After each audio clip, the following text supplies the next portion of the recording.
जय शिवराय मित्रांनो येत्या खरीप हंगाम 2026 पासून शेतकऱ्यांची ई पीक पाहणी करण्याची कटकट कायमची मिटणार आहे।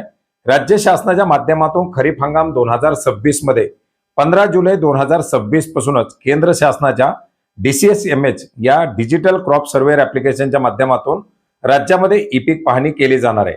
यावर्षी 100% ई पीक पाहणी केली जाणार आहे। ही ई पीक पाहणी 100% करण्यासाठी सहायकाची मदत घेतली जाणार आहे आणि 15 जुलै 2026 पासूनच सहायकाच्या माध्यमातून 100% ई पीक पाहणी करण्याचं उद्दिष्ट राज्य सरकारकडून घेण्यात आलेलं आहे।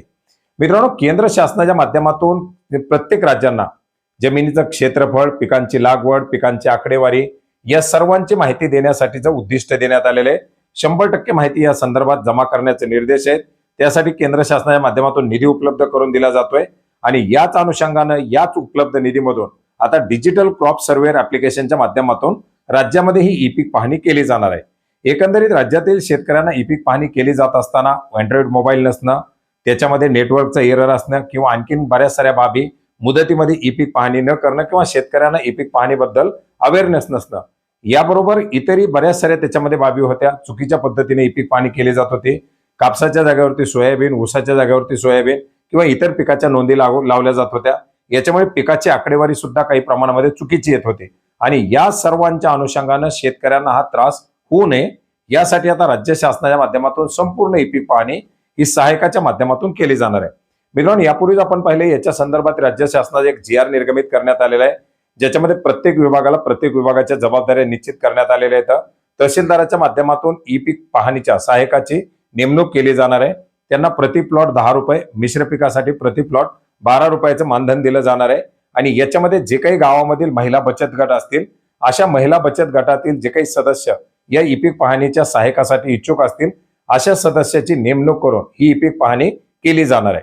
मित्रांनो, एकंदरीत आपण जर पाहिलं तर या ई पीक पाहणीच्या बेसवरतीच दिल्या जाणारी योजना, दिली जाणारी अनुदान या सर्व बाबींचा या ठिकाणी अभ्यास केला जाणार आहे।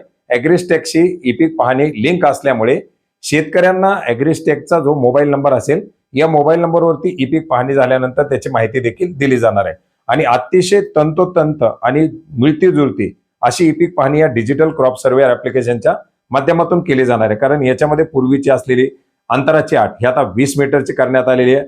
ऑफलाईन पद्धतीने डाटा कॅप्चर करून ऑनलाईन पद्धतीने अपलोड करण्याची याच्यामध्ये तरतूद आहे।